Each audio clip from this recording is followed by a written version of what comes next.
Good morning, good afternoon, and good evening. I'm Diana, and I'm the head of research and sustainability at the Global Blockchain Business Council.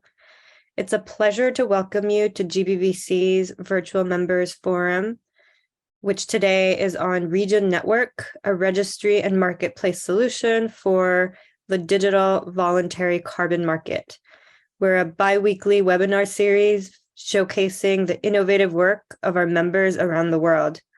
And today we're joined by Sarah Baxendell, Director of Ecosystem at Regen Network, which is a GBBC member.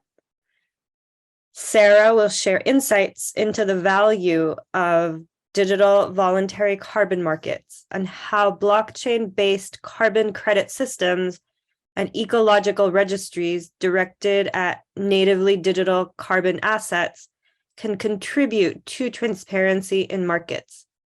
She will examine community-driven methodology development, credit standards governance, and marketplace functionality. We welcome your questions at any point during today's presentation, so please submit them during the Q&A at the bottom tab of your Zoom screen, and we'll take them after the presentation. Thank you, Sarah, for joining us, and I will now hand things over to you to begin.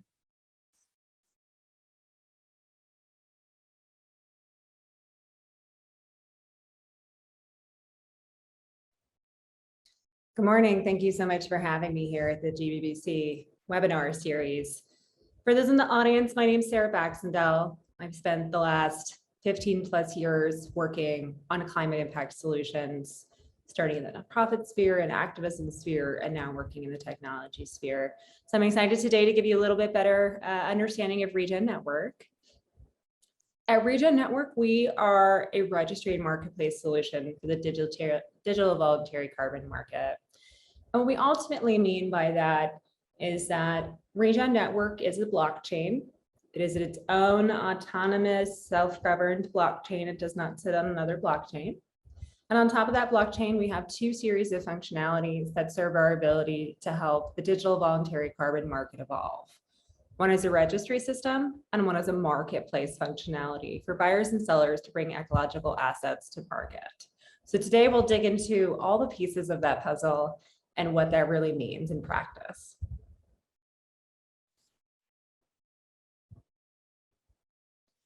So Regen Network is a pioneer of the natural capital finance industry. Our founders are thought leaders in what we refer to as regenerative finance, having really coined this term over a decade ago that really drives the work that we do and the work that other climate impact solutions are trying to accomplish on the blockchain. And what we mean by regenerative finance is really a new way of looking at the market capitalism system. It's basically a more complex way of looking at financial markets and saying, we have to use finance as an organizing tool and a market tool in order to address systemic problems that are affecting all of our lives across the whole globe. So in our context, our problem that we are trying to solve is the climate crisis. And the solution that we are trying to incentivize with our software development processes and the applications that we are specifically building for the digital voluntary carbon market is that we believe as a company that solving the climate crisis alone without asking the question, how should we approach that problem, isn't quite enough. It's not enough to just have the solution to a climate crisis. We fundamentally believe that this ecosystem that we live on, this planetary biome that we sit within, is the most important thing for us to preserve and protect and restore and regenerate on the pathway to addressing the climate crisis. So our team, I often say, is a merry band of ecologists and technologists, scientists and professionals who believe that ecosystem function on a global scale is the solution that we are putting forth into the markets. And so what we focus on is ecological regeneration. Our communities are on the ground land steward projects. Your foresters, your farmers, your ocean managers, your nonprofits, all of your NGOs, your forestry departments of nations. And really what we're looking at is how can finance and the financial system act as a mechanism to incentivize this land regeneration action? And how can we use markets and technology to drive capital into real world ecological regeneration projects? The planting of your trees, the restoration of your mangrove forests, the restoration of a riparian buffer on a river, the establishment of a windbreak on a farm field, the sequestration of soil organic carbon by switching over to regenerative agriculture practices. So all of our work really centers around ecological regeneration, and all of our tools and technology are meant to form a democratic system of market dynamics around this intersection. With that in mind, we sit in a worldview where we have a couple of different sides of the market that we are addressing at one time. One, we are looking at carbon credit registries that exist off the blockchain that have a number of bottlenecks and quality guarantee concerns that exist for their ability to establish standards, their ability to affect market dynamics, and their ability to ensure that the on-the-ground ecological regeneration work that carbon credit standards represent are in fact efficient and effective in the marketplace. On the sides of that, we now have the voluntary carbon market that is off the blockchain, what we call the digital voluntary carbon market, which is on the blockchain, which are really two different systems, one being legacy off the blockchain and one being more innovative on the blockchain. Simultaneously within those markets, you have typical market demand of supply and demand. Nature-based solutions. At Regen Network, we do nature-based solutions. Again, ecology is our focus, not wind farms, not solar farms, but restoring ecological function on a planetary level. This market is about 18 gigatons of carbon reduction per year is its potential, which is a massive market. And with the credit prices that are rapidly rising to $25 a ton, it's a $450 billion supply market potential. It's a very large market for ecological regeneration projects.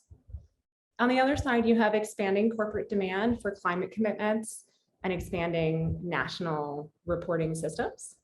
So as the market expands on both sides, ultimately we have to ask the question, what technologies can bring carbon credits and ecological assets to market efficiently, effectively? What technology can make sure that those claims are rigorous, scientific, transparent, and verifiable? And what tools and technologies can help to disintermediate a market that is filled with brokers? At Regen Network, we are trying to address this intersection. We originate new carbon credit supply and credits that go beyond just carbon into biodiversity, into water, into social, economic, and institutional co-benefits. And we enable carbon credit purchasers to engage with the market without bottlenecks, intermediaries, or other interventions that sit between project developers doing the work on the ground and companies trying to make investments directly into projects that have real-world quantifiable impacts. We have a new carbon credit pipeline of over 2 million credits that are going to be produced in 2023. And in a second, I'll explain where these credits come from, because these are not credits from Bearer Gold Standard. These are credits from brand new registry systems, brand new registry standards, and evolving and innovative scientific methodology development in our ecosystem. On the other side, we have institutional corporate buyers, including Microsoft, who have been some of the lead investors into the credits that have been developed in our systems, particularly for Microsoft's Moonshot goal, an expanding series of partners that are corporations both on the blockchain and off the blockchain who are looking for new scientific standards, looking for high integrity carbon credits, and looking for nature-based solutions in order to meet their climate commitments.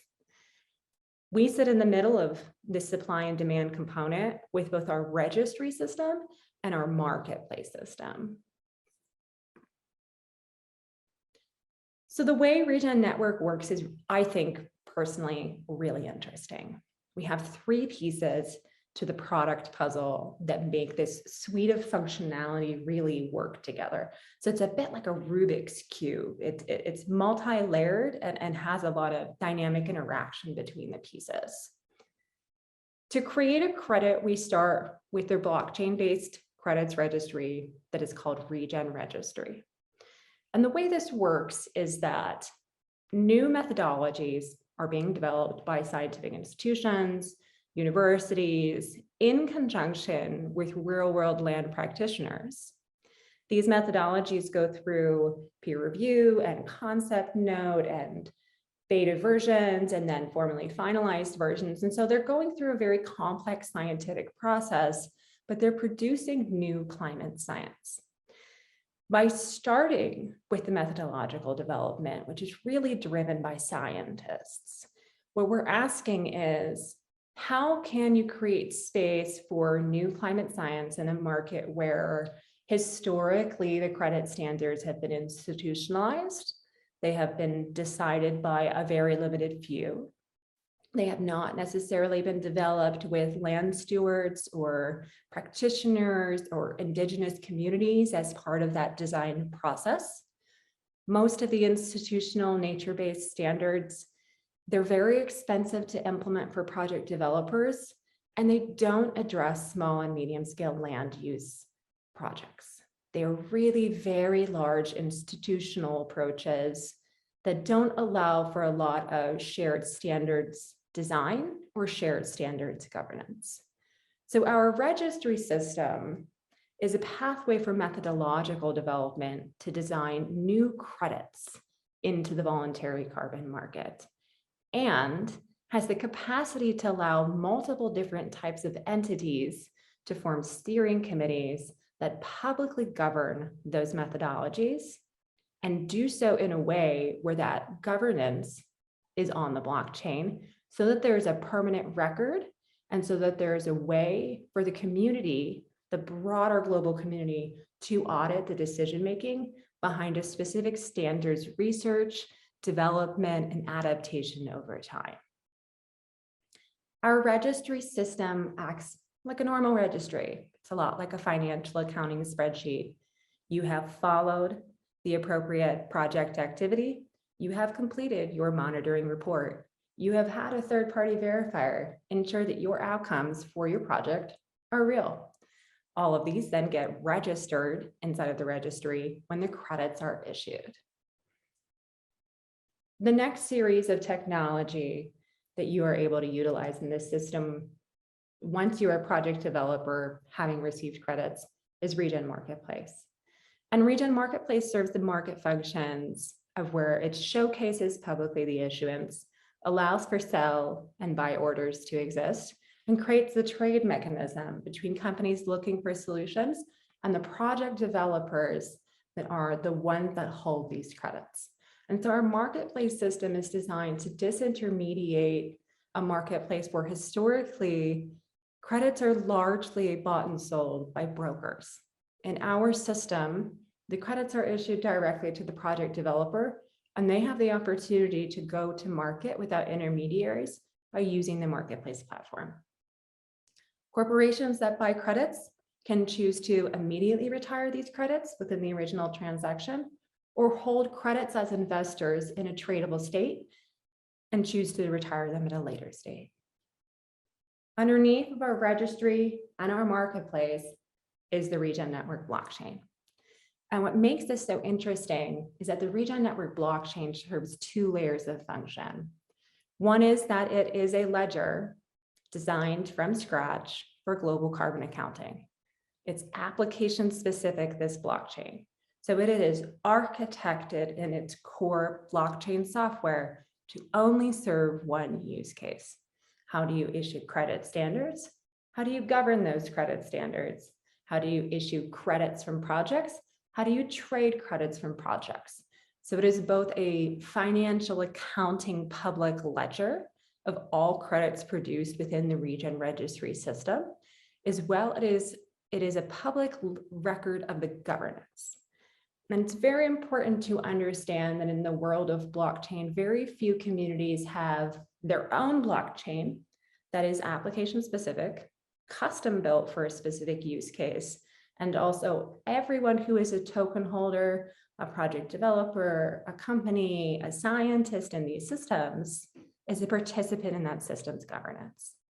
So on the Regen Network blockchain, as methodologies are developed, we have a system where you can create a group, where that group can then govern that credit standard in a public fashion, and where all of the record of that group's discussions, discoveries, scientific evolution, changes to its program are all done in a way where they are recorded on the blockchain, and that information becomes permanently transparent in regards to the evolution of a credit standard over time. Governance is also very important to think about our network at large.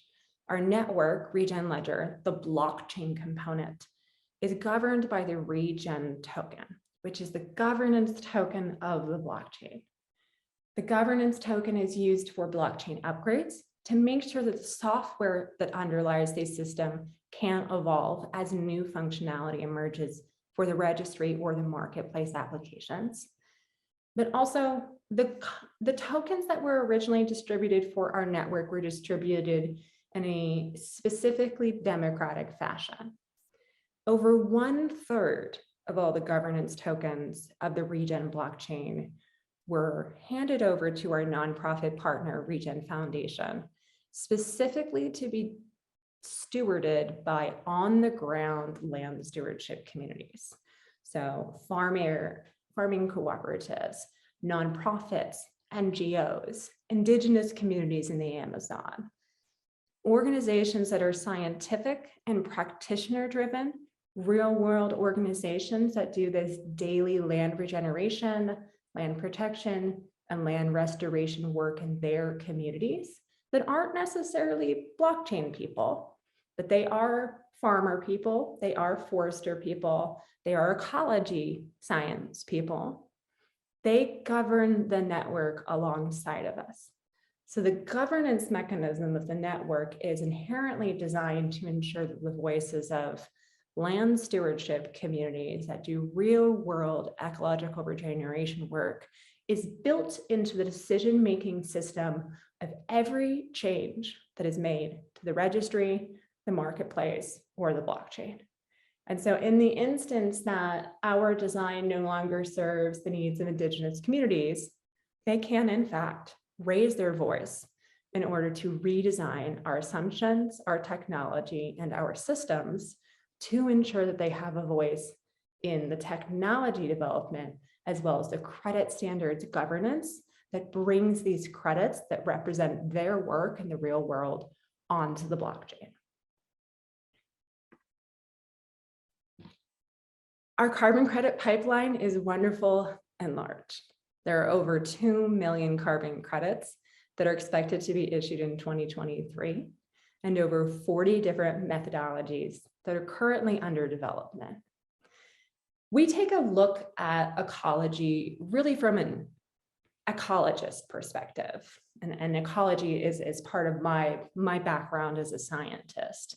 So when we think about carbon credits, we're thinking way beyond just, does it check a carbon accounting box? Is it 1 metric ton equals 1 carbon credit? We are looking at ecological co-benefits. We are looking at water quality improvements and soil quality improvements and air quality improvements. We're looking at how projects are impacting local communities economically. We are looking at the ecosystem function in which a project sits and asking ourselves, how can we go beyond carbon? So all of our credits that are developed through our native registry system are really, we call the system Carbon Plus, as a way of saying, we know that the market wants carbon, but what else does the market want is a really interesting question. And out of this, we have agroforestry projects. We have sheep grazing and vineyard projects that are soil organic carbon focused. We have cattle grazing projects and sheep grazing projects in Patagonia, in Argentina. We have mangrove restoration projects and sea kelp restoration projects and biochar projects and tea plantation projects. There's ultimately an edge of development of what regeneration on an ecological scale looks like across the planet. And when their methodologies are developed, they are practice specific, they're location specific, they're very nuanced, niche oriented, high integrity scientific methods that focus only on land generation and existing biodiversity and forestry conservation efforts. So one of my favorite projects in this portfolio is from ERA Brazil, longstanding Vera project developer that wasn't able to do the projects that they want in the legacy system, that is developing a biodiversity credit. But what they're looking at is they're looking at the keystone species inside of a specific series of forests in Brazil and saying, if we model and measure the activity of the keystone species, how is that an indicator of biodiversity across this entire ecosystem? So when we look at ecosystem function, we really are going beyond how the carbon markets typically look at these types of data sets. And we really are working in these new land regeneration niches where there are new practices, new climate science, and lots of research that goes into the implementation of these projects. All of these projects are coming onto Regen Marketplace this year. You will be able to buy them, trade them, and retire them, should that be of interest to your company. I think it's important to understand the broader scientific community that we sit within. We are longstanding USDA partners through the Open Team Ag Tech Consortium. We have partnerships with Google Earth Engine and Planet and the European Space Agency. We are scientists first that have built technologies that serve land steward communities because we ourselves are a community of individuals who have developed land regeneration projects across the globe over the last 15 years. We also, at a technological level, we sit within a community called Cosmos, which is a blockchain-specific community where every different application-specific blockchain is its own blockchain and has its own governance. So from a blockchain engineering standpoint, our engineering team not only builds Regen Network technology, it builds what's called the Cosmos SDK, which is the shared development toolkit that every blockchain, over 150 blockchains in the Cosmos ecosystem, use for their core functionality. So the software that we develop in the Cosmos SDK, it secures over $100 billion of assets. And so our team is not just a scientific methodology organization that is working with land stewards to develop on-the-ground projects. We are really a blockchain engineering focused company that has long been a blockchain engineering development leader across the evolution of how blockchains are built and architected for application-specific functionality. It's a couple of resources to get you started if you want to dig in. So if you want to take a screenshot because you want to learn more, this is definitely the slide to do it with. If you want to go to Regen Marketplace and see the credits that are currently listed for sale, you can go to app.regen.network. If you are a blockchain person looking to understand how our application-specific blockchain technology functions, you can go to docs.regen.network. The majority of our registry function sits under a section called Eco Credit Module, which is the functionality that allows for credit standards to come onto the blockchain and the issuance of credits to exist within that registry system. If you want to learn about the Regen Registry, about the program and requirements for creating a new scientific methodology, that can be viewed at library.regen.network. As methodologies are fully published, they get added to this library. So in there, you can see an example of the Carbon Plus Grasslands credits that were developed and sold to Microsoft in 2020, which was the original methodology we developed that informed this overall methodology process. If you want to learn about our 2023 credits pipeline, go to app.regen.network/buyers. This is where you can see our carbon credit portfolio, our 2023 credit lookbook. You can get in contact with our concierge sales team, which means you contact me. And you can dig into and explore the credits that are coming down our pipeline that are going to be released onto the blockchain this year. And we are working with partners to do pre-contracts. If there are any companies that are really interested in some of the credits there, I do recommend the lookbook there, because all of the projects I showed you on the previous slide where you could only see the cards, that's where a lot of that information lives if you want to dig into the real world projects. If you want to go and learn about the methodologies, the science that is currently under development for all of these new credit standards use cases, this tiny URL will take you to a tool that we call Built on Regen. Inside of the methodology and project developer cards, there are the stories of projects in the pipeline, and there is information about the scientific methodologies that are being developed. So you can take a look kind of under the hood of the science and get a sense of the different scientific use cases, as well as the stage of the project. Is it a concept note methodology stage?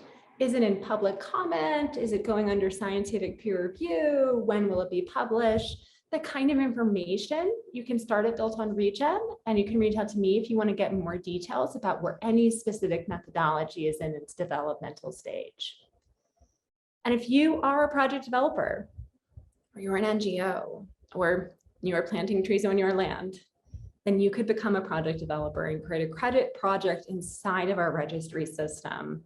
So if that is something that is interesting to you, this URL link for land stewards and project developers goes over the basic process by which you can pick up one of the existing methodologies in the library or one under development and develop a project against that new standard that is coming out onto the blockchain. And right now, Regen Network is trying to pioneer new carbon credit standards. We are trying to pioneer what it looks like to have community governance for those standards. And we're trying to use the blockchain as a way of using these technology systems to create transparency and governance access for market players to really say, how do we want to design these standards? How do we want to design this market? What does our shared experience as buyers and sellers in this marketplace need to look like? And so we are actively looking for corporate sustainability partners, specifically because we have 2 million credits coming down the pipeline just this year, with the expectation of over 100 million credits in this project pipeline over the next decade, which is a lot of carbon impact projects in the real world that need funding and need partnership and support. So in the event that your organization has climate commitments, sustainability, and ESG goals, and you want to take a look at the weird and wonderful world of carbon plus in our systems and explore new methodologies in our real world carbon impact projects, please be sure to reach out, because we are happy to partner with folks who are trying to dig into what does it look like to allow communities of science and communities of practice to develop credit standards, manage on-the-ground regeneration projects, and take these to market and in a way that is efficient and effective and speeds up our collective ability to do something that affects climate change. So thank you for listening. I will pass back to our speaking leader here and see what questions I can answer for the audience. So I'm going to stop the presentation as well so we can move into discussion. Thank you so much, Sarah, for this fantastic and fascinating presentation about this really important topic. Again, I'm Diana. I'm head of research on sustainability with GBBC, and I'm going to take questions now, where I see we have quite a few. But first of all, Sarah, I really want to say we appreciate your insights on carbon markets, the importance of sustainability. And I'm really going to start saying, building upon what you said about bringing together communities of scientists, practitioners, individuals, local communities into the governance and decision-making process for carbon standards, it's really important to get a number of different stakeholders aligned through some sort of common language. Where do you see the role of standards, specifically standards to foster collaboration in order to move this market forward? The reason I ask this as well is, as you know, and many of you already probably know, the IWA, an initiative of GBBC, has put together the token taxonomy framework precisely to move forward a common set of standards for this space to develop. So I'd love to hear your thoughts. Yeah, so I think when we talk about standards, we should really break it into two pieces. One is, what's our standard terminology? What's our standard data schematics for how we represent data on a blockchain and how we are using those structured data formats to communicate or to record information? The other way that we think about standards is what we are referring to standards in our system are not necessarily the standards of the blockchain rich metadata for a credit or for a methodology. We're really talking about the carbon credit issuance standards, the methodology and the rules by which credits can be produced using that science. So when we talk about standards, comparative models in the voluntary carbon market would be the RED Plus program of Vera, or the soil organic carbon sequestration methodologies that are on Gold Standard. And so when we talk about standards, it is much more about what is a scientific standard, what climate science is being used in this real world ecological regeneration use case that's on a farm or in a place with a community on the ground. And how do I use the science to record that there are ecologically positive and climate positive outcomes from these specific projects being implemented on the ground? Thank you. And then really, could you walk us through what are the benefits of voluntary carbon markets that we wouldn't see in mandatory markets? The mandatory markets, they only exist for certain industries. There are some mandatory components to oil and gas, for example, but ultimately there are more companies that are not in a mandatory carbon reduction or carbon credit framework than there are otherwise. And so the voluntary carbon market really serves as this way to incentivize right action for companies. And it's not a perfect system, but it's largely the system that we have and the system that we've been using for 30, 40 years globally. And so when we look at how this is starting to kind of mandatory versus voluntary, sort of in some ways starting to merge, I think a good example is the SEC's requirements they added for listing on the stock exchange. I think it's the NASDAQ and the Russell 5000. If you're a Fortune 500 company, essentially, and you want to be on a stock exchange in the United States, you have to say what your climate impact goals are. You have to show your footprint measurement. You have to show your plan of action, and you have to show the data about the real world changes you're making in your company or the projects that you're investing into that allow you to carbon offset in order to be on a pathway towards net zero. So they're really two different frameworks, and we are starting to see them come towards a convergent point, because I think that people understand climate change is real. And from a business imperative perspective, the business risks that exist, they're very different in different industries, but they're very real and quantifiable. When you think about sea level rise, you think about supply chain disruptions, you think about energy shifts, you think about the potential that communities could be taken down by wildfires. When you start to quantify the climate change risks, it really is a business imperative to do something so that business is not disrupted across the globe, as well as we can be socially forward as businesses to really say, what is the generation that we're going to leave next?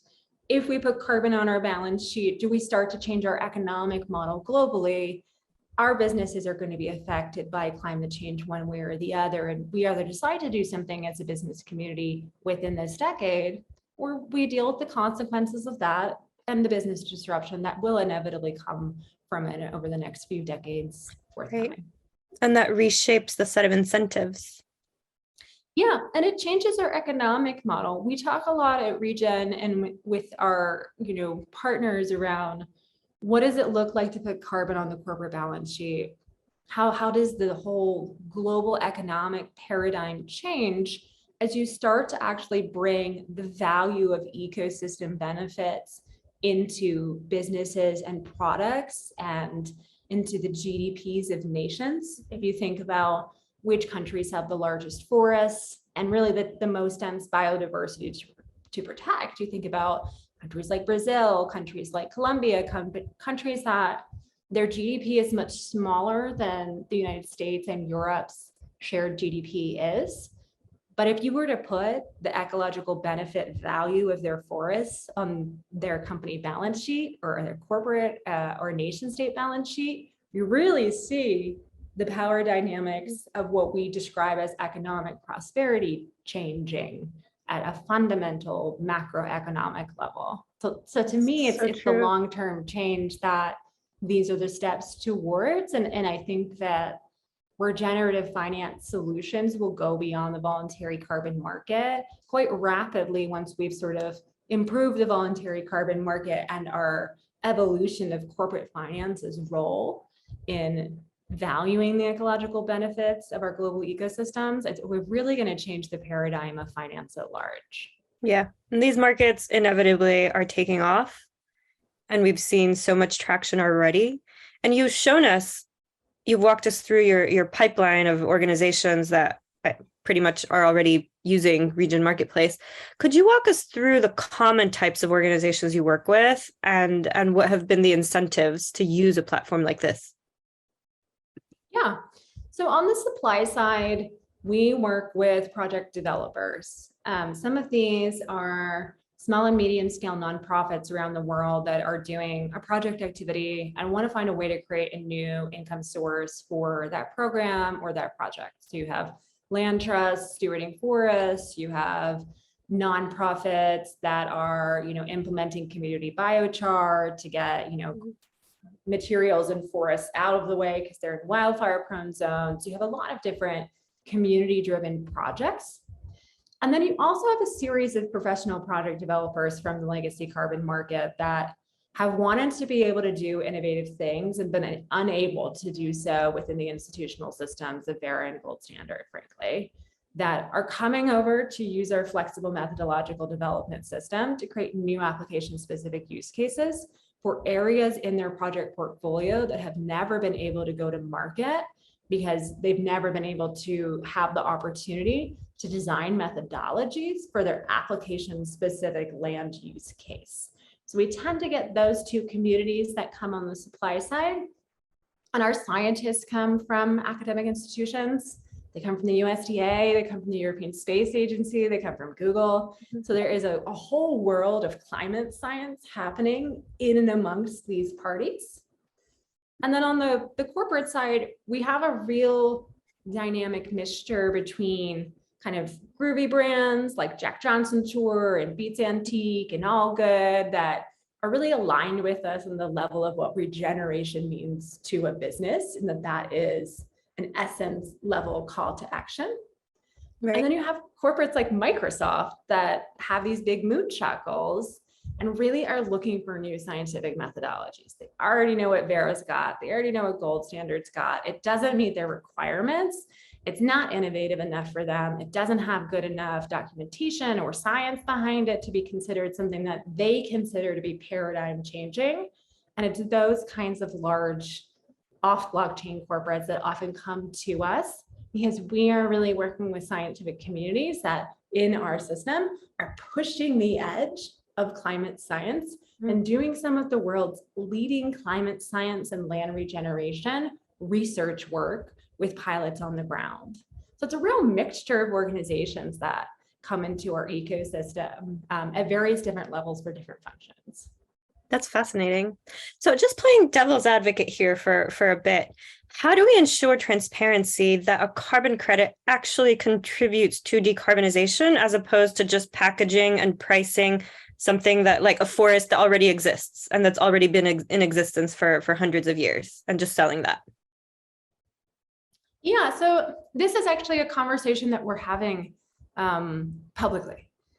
So I can, maybe in the follow-up information, we are actually asking our community at large how to parcel between these two frameworks, which really, at the heart of that is a discussion between emissions reduction and carbon removal.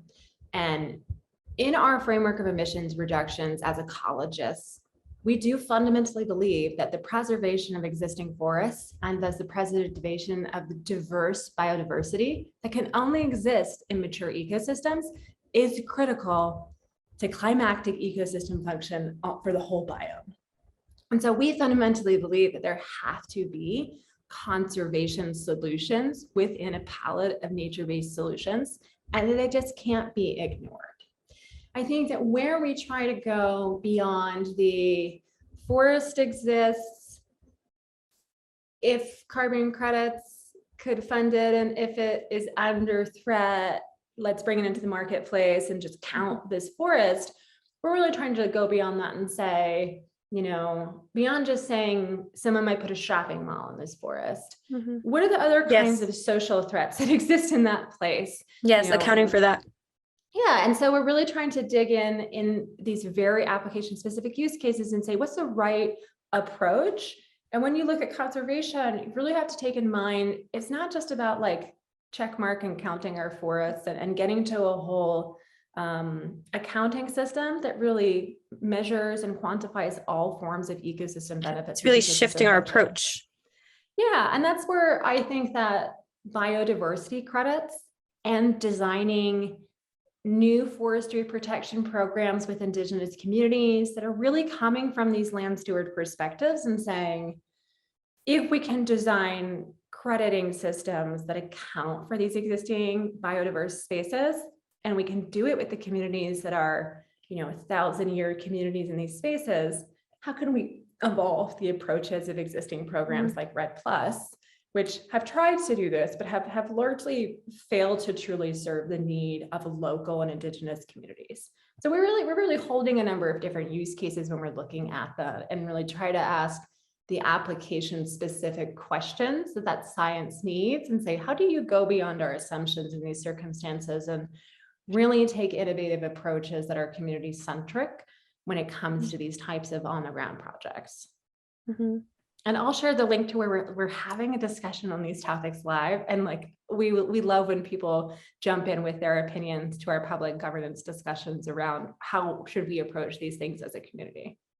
That's fantastic. Well, I'd love to speak with you further. I wish we had more time, but we're unfortunately out of time. Thank you so much, Sarah and Regen Network, for joining us today. It was a very thoughtful and engaging presentation and Q&A and sharing your insights on voluntary carbon markets and the importance of transparency, technology, and bringing together the communities of stakeholders involved into the very governance. We look forward to learning more about Regen Network's progress as you obviously have started a really interesting journey already in this space. A recording of this presentation will be circulated to all those who have registered, and it will also be shared publicly on GBBC's YouTube channel. And thank you, everyone, and have a great day.